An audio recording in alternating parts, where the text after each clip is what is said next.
طيب في الفيديو اللي فات كنت أنا وضّحت لكم لمّا يعني لو حابين تشتروا joystick زي الجيم سير الG7 الSE نشتريه، ولمّا نشتريه إيه المشاكل اللي ممكن تقابلنا، وإيه المميزات اللي هتقابلنا. طيب أنا لو ميزانيتي أو أنا نزلت محل من المحلات ولقيت قدّام منّي دراع الPS4 ولقيته مثلًا ب600 جنيه، 700 جنيه، أرقام زي دي. تعالَ أقول لك سريعًا إيه مميزات وعيوب دراع زي دراع PS4 وإمتى تشتريه وإمتى لأ.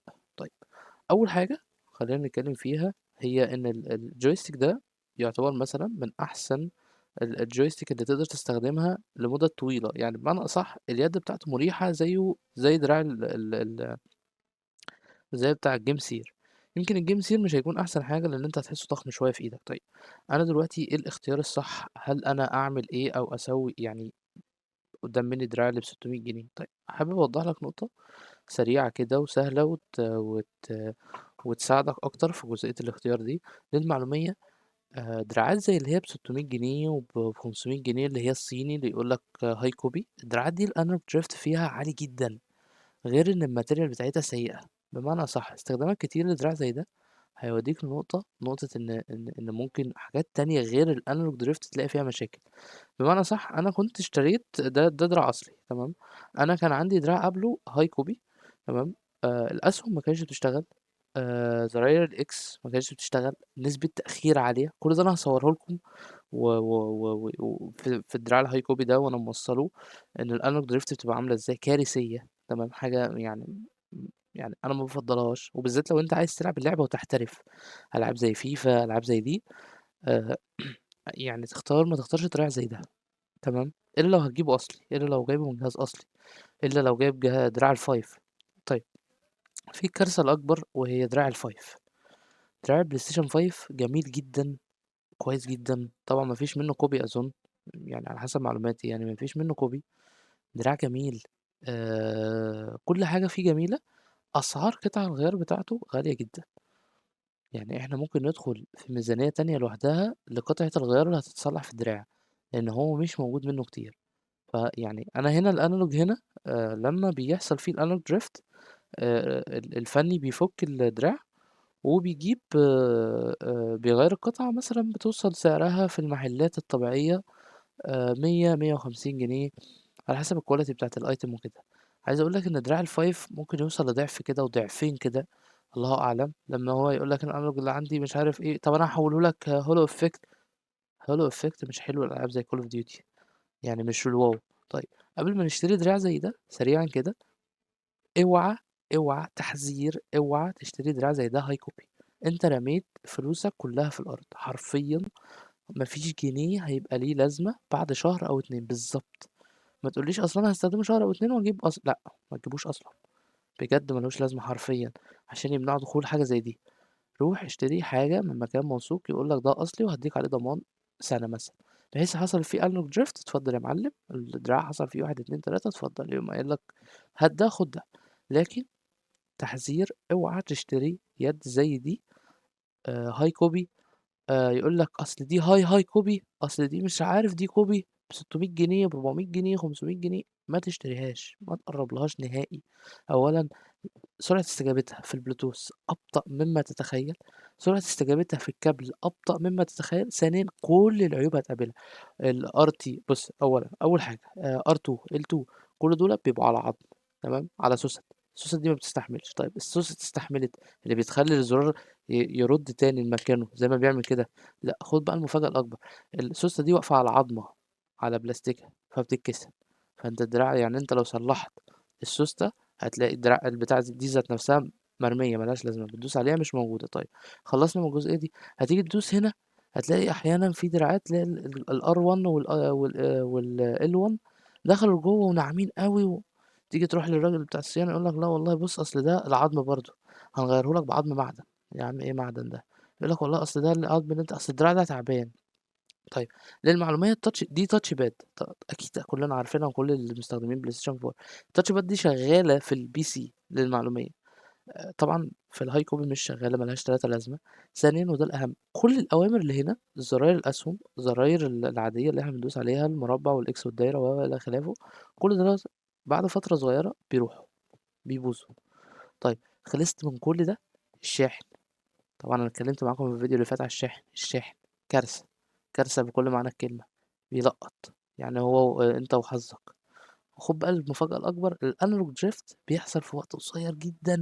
يعني أنا كنت اتكلمت معاكم مثلًا إن أنت لمّا بتجيب دراع أصلي مثلًا بيقعد معاك 6 شهور، سنة، بيحصل له analog drift. لو أنت heavy duty طبعًا كل ما كنت بتستخدم الحاجة دي كتير، كل ما أنت خربت الحاجة دي أسرع يعني.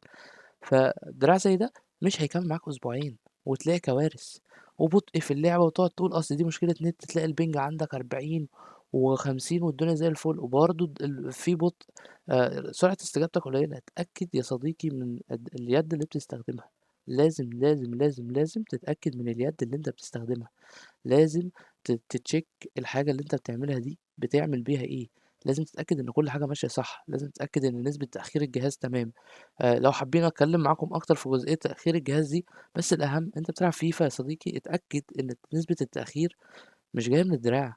يعني أنا ما يبقاش النت عندي جايب بينج 40 و45 و30 وجايب دراع ب600 جنيه، وجايب دراع هاي كوبي أو كوبي، وأصل الراجل البياع قال لي الدراع ده كويس، وآجي أستخدمه أعوذ بالله تلاقي نسبة التأخير مثلًا في برنامج زي الDS4 كاتب لك نسب تأخير 6 و5. إيه ده! أنت عارف يعني إيه 5 والّا 6 مللي سكند؟ كتير، كتير، ده رقم كبير جدًا. يعني أنت في نسبة تأخير كبيرة كأنك جايب 50، كأنك جايب 40 في اللاج بتاعك 40، بس أنت الدراع بتاعك جايب 100. طب أنا لمّا ألعب على بينج 100 في فيفا، إيه اللي هيحصل؟ باصات متأخرة، سيرڤرات متأخرة، شوط متأخر. فنصيحة مني، الدراع ده لو ببلاش كوبي وهاي كوبي ما تشتريهوش، اشتريه أصلي. تمام، مش مشكلة نقطة الأنالوج دي، عادي، النقطة دي بتتغير بسهولة يعني، لكن ما تشتريهوش. والأهم لو أنت رُحت تعمل صيانة لدراع زي ده يكون شخص موثوق ويفتح الدراع قدام منك. هتصلّح حاجة، أنا باحذّرك، بتصلّح حاجة قدّام عينيك، تشوف الحاجة دي قدّام عينيك وتشتري حاجة أصلي. مش هتشتري، روح اشتري لي دراع الRed Dragon اللي موجود في السوق، ال2B. الحاجات دي هتقعد معاك فترة طويلة. هات الLogitech اللي هو مش عارف كان اسمه إيه ده، اللي هو زرايره ناشفة ده أعوذ بالله، لكن ما تشتريش ده كوبي. أيًا كان اللي هتدفعه في أي دراع تاني، ما تشتريش ده كوبي وهاي كوبي، بجد كارثة. بجد أوحش حاجة ممكن تحصل لك في حياتك إن أنت تشتري ده هاي كوبي وكوبي. أتمنى الفيديو يكون عجبكم. والفيديو ده أنا عامله عن تجربة كبيرة، يعني أنا مش باقول لكم كده جدعنة من عندي يعني، أو يعني استخدامي قليل. بصوا، ده دراع تاني، ده موجود عندي. تمام، بس أنا عايز أوريكم في واحد كمان. الفيديو ده جدعنة من عندي. بصوا، بصوا، بصوا قد إيه الدراعات. أقسم بالله ما ولا واحد منهم شغال إلا ده، إلا ده، إلا الأصلي ده.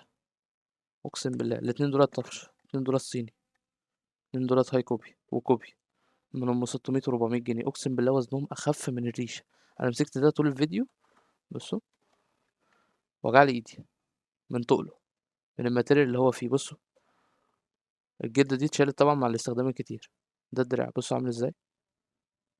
بصوا أقول لكم على حاجة، الجزئية دي دايما بتبوظ بسرعة في الدراعات الكوبي. بصوا، مش عارف مريحة عند واحد من دول. أظن كمان في واحد منهم، في دراع كمان معايا كوبي أصلي تاني. بصوا، بصوا الدراع عامل ازاي. بصوا الدراعات متاكلة. بصوا بقى المسامير دي الكارثة بقى الأكبر. بصوا المسامير أقسم بالله مصدية. هو من ساعة ما أنا جبته هو كده. بصوا، أقسم بالله، أقسم بالله الدراع تفتحه جديد زيرو عنده في المحل، تفتحه تبص المسمار تلاقيه مصدي. بصوا، بصوا دي كوارث اهي. ده خفيف جدا اللي في ايدي ده. بصوا ده زرار البلاي ستيشن فين اصلا، مرضيش يركب. بصوا، ده دراع صيني، ده هيكون ما تشتريهوش لو ببلاش، ما تشتريهوش بجد، دراع سيء جدا. اشتريه اصلي يا ما تشتروش خالص. تمام، اتمنى الفيديو يكون عجبكم.